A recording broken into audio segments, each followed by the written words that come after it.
What's up mga utol? Yan, good morning ho. Ayan, tayo po ngayon nasa bukid na. At tayo ho ay nagsisimula na uli nitong ating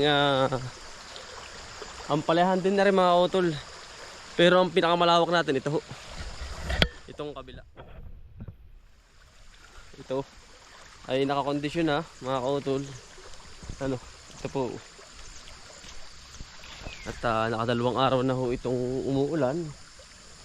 Yan. Gusto ko kasi mga kautuloy nakaprogram ano, ang ating halamanan. Yan.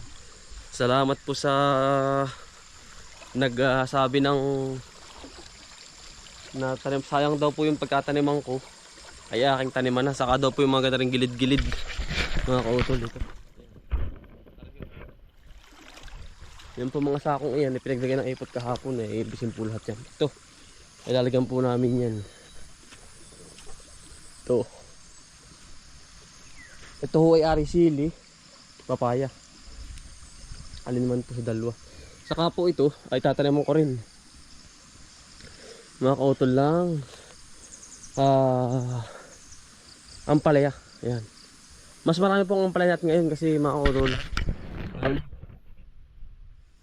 Ang ating na-experience noon ay natutunan natin kung paano mag-ampalaya, no? Mga kautol. Kaya lang talagang lalagyan mo muna talaga ng chicken manure yung ampalaya para mas lumaki yung puno at mawalan man tayo ng abono, may susuporta. Yan, katulad itong malawak natin ito. Antayin tayo ng 15 days at maglalagay na ho tayo ng tanim na ampalaya. Pero ang sili mga kautal, 10 days ko lang interval. Ilalagay di yan tapos nakasingaw na naman yan at malamig na naman. Bali yan ho. Ready na. Mainit na rin tayo. Ayan. Pinalamig-lamig lang natin itong ipot. Ayan. Pasintabi po sa kumakain na. Ayan. Diyan lang po sa butas yan nakalagay. Ayan, oh. Malamig na siya. Tapos pag ano po, yun hong magtatanim na kasi basa na po yan. Ayan. Yan po yung hahaluin namin. Yan, hahaluin bago taniman. Para yung ipot na nalagay sa ibabaw ay humalo sa putik. Yan, ganyan ho. Yan. Gaganyanin lang. Yan. Yan. Tapos pag medyo ang tanim natin na ampalaya ay ganito na, kataas, yan. Mga bayawang na. Mga ganito. Huwag ka na po maglalagay dito ng pataba. Dito ay mga una muna ay mga calcium. Papalakasin mo muna yung kanyang ugat. Yan. Dito pag level na ganito na, hanggang dito na. Dito ko na po maglalagay ng pataba. Huwag na po sa mismong puno ha. Kasi yun ay medyo maapektuhan at kaya po tayo may butas diyan ay doon na po tayo magsusot ng pataba para may kain siya na sustansya ng utol na abono. Yun lang mga utol ano. Yan. Ito ay sili, ampalaya, sili, ampalaya mga utol. Yan. Sili, ampalaya, sili, ampalaya, sili. Yun. Tapos niyan 15 days. Yan. Nakalagay na po yan. Tapos niyan ay naman pipino. Pero mas mauna pang pipino kasi mas mabilis ang pipino eh. Halos 1 month 30 days ay may bunga na. Mga utol. Yan. Mauna po yan. Mga utol ano. Yan. Kondisyon na rin yan. Maglalagay na rin tayo ng ipot di yan. Kaya tanggal ko lang talaga yung mga nakakasagabal sa kanila. Tulad ng damo. Yan. Namimiss ko yung dami ng bunga dati. Ibabalik ulit natin yun. Natsimpo lang tayo ng panahon. Pero mas malawak ang ating ngayon halamanan. Kasi nga binuksan natin yung doon sa dulo. Bali yan ho. Ready na. Mainit na rin tayo. Ayan. Pinalamig-lamig lang natin itong ipot. Ayan. Pasintabi po sa kumakain na. Ayan. Diyan lang po sa butas yan nakalagay. Ayan, oh. Malamig na siya. Tapos pag ano po, yun hong magtatanim na kasi basa na po yan. Ayan. Yan po yung hahaluin namin. Yan, hahaluin bago taniman. Para yung ipot na nalagay sa ibabaw ay humalo sa putik. Yan, ganyan ho. Yan. Gaganyanin lang. Yan. Yan. Tapos pag medyo ang tanim natin na ampalaya ay ganito na, kataas. Yan. Mga bayawang na. Mga ganito. Huwag ka na po maglalagay dito ng pataba. Dito ay mga una muna ay mga calcium. Papalakasin mo muna yung kanyang ugat. Yan. Dito pag level ganito na, hanggang dito na. Dito ko na po maglalagay ng pataba. Huwag na po sa mismong puno ha. Kasi yun ay medyo maapektuhan at kaya po tayo may butas diyan ay doon na po tayo magsushoot ng pataba para may kain siya na sustansya ng utol na abono. Yun lang mga utol ano. Yan, ito ay sili, ampalaya, sili, ampalaya, mga utol. Yan, sili, ampalaya, sili, ampalaya, sili. Yun, tapos niyan 15 days. Yan, nakalagay na po yan. Tapos niyan ay naman pipino. Pero mas mauna pang pipino kasi mas mabilis ang pipino eh. Halos 1 month 30 days ay may bunga na mga utol. Yan, mauna po yan mga utol ano. Yan, kondisyon na rin yan. Maglalagay na rin tayo ng ipot diyan. Kaya tanggal ko lang talaga yung mga nakakasagabal sa kanila tulad ng damo. Yan. Namimiss ko yung dami ng bunga dati mga utol. Ibabalik ulit natin yun. Nachimpo lang tayo ng panahon. Pero mas malawak ang ating ngayon halamanan kasi sa kabila mga utol. Kasi noon ay lang, kabaak lang. Ngayon nag-upgrade tayo ng mas malawak kasi nga yung ating kinita ay ginamit din natin sa pagbubukas. Katulad dun sa kabila mga utol. Di ba't bagong bukas yun? Yun lang naman po yun sa kabila yun. Yung bagong pipinuhan natin ayun yung ating malawak na pipino. Kapalit naman ito yun. Pag ito'y namamatay na mga kutol, doon naman tayo lilipat. Tapos pahinga naman ito. Yung ibang butas naman, ibang crop naman katulad ng kamatis, doon naman tayo. Wala nang hinto ngayon mga kutol. Mas malawak po eh. Mas malawak, mas maraming aanihin. At isa pa, maraming pagtataniman. Ano po, yan. Yan, kondisyon na po ito. Dilipat naman kami doon sa kabila. Yun. Doon, hanggang sa kabit tumanim ng pipino sa kabila. Nandito po sila. Yun ang aking programa mga kutol. Sana po hindi kayo maguluhan. Tapos ito naman, by December, tatagpasin ko na. Sa ngayon po ay nakakapera pa eh. Mga kutol ang ating talong. By December ko napipitasin. Puputulong.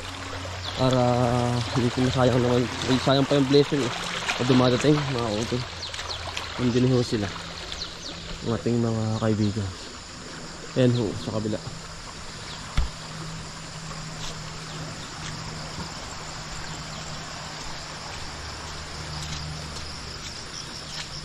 Yan po. Tinda utoy. Tatry mo na po natin na ang palaya. Toy, good morning. Ano po si Kuya Ayan. Morning po makakautol. Yan. Tapos hindi po si parang silo sa kabila.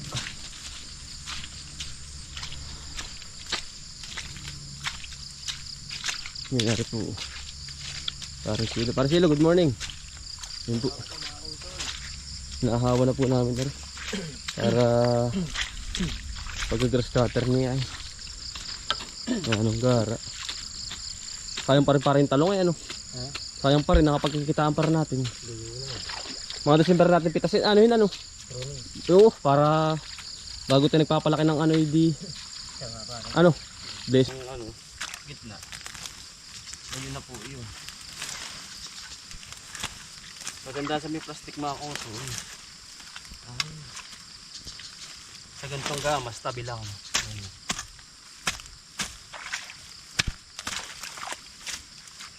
Hindi ka na yung talagang lahat tabi lang mismo. Yung nagapang lang.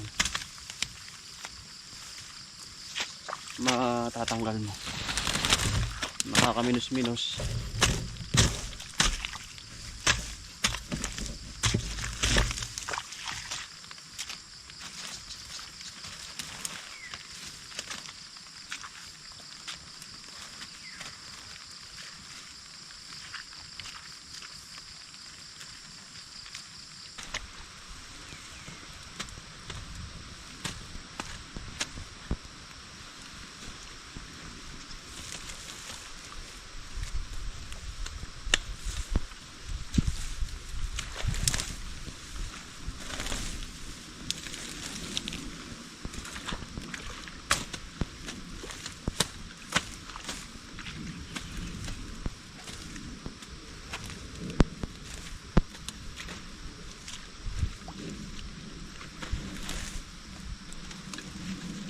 Babawi tayo mga utol sa gulay.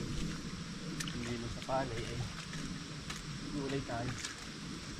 Ibahin po natin ang linya natin. Ano ito?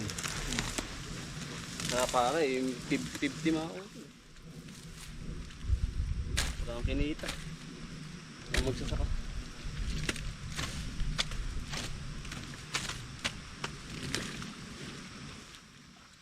Kaya sa gulay, meron mo. Talagang kikitain kasi talaga. Kasi hindi ano ito eh. Nakakapon ano? Grabe. 2,000 isang bandil.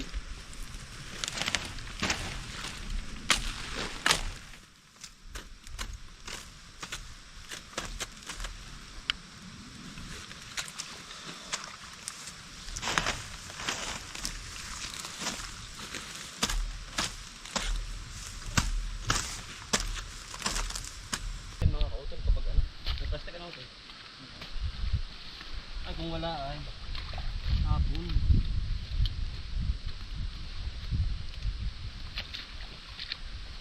Nasa ibabaw lang po ang damo ah. Ano ito eh?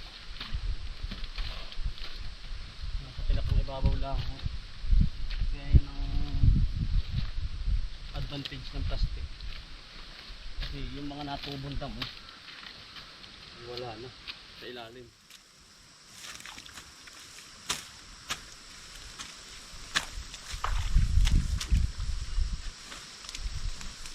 Lagi pating basa ang malamang lupa.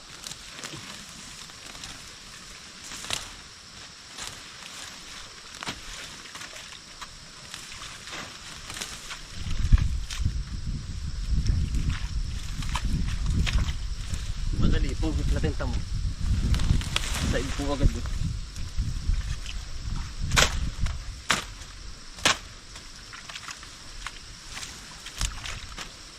Advantage sa plastic na ano mo agad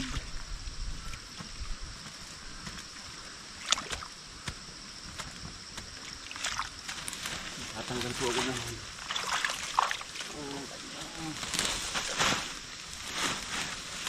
Damo, ibabaw ito.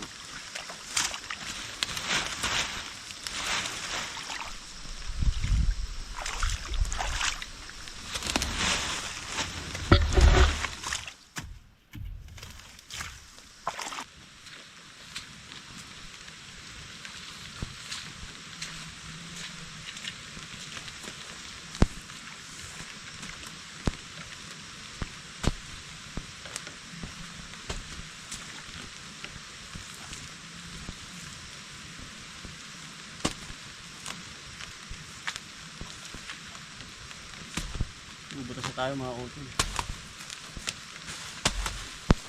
Ang palaya. Next crop.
Kakatapos lang po namin din sa kabila.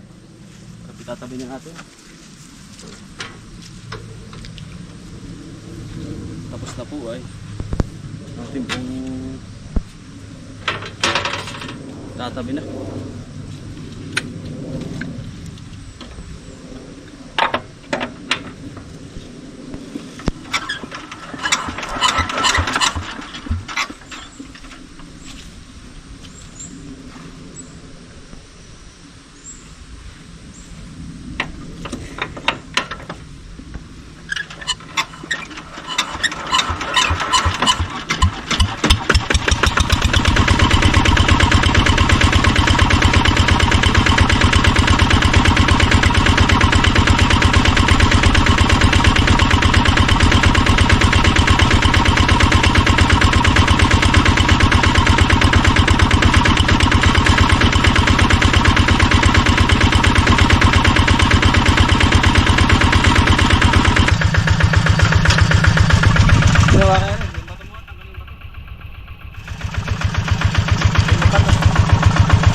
Pare.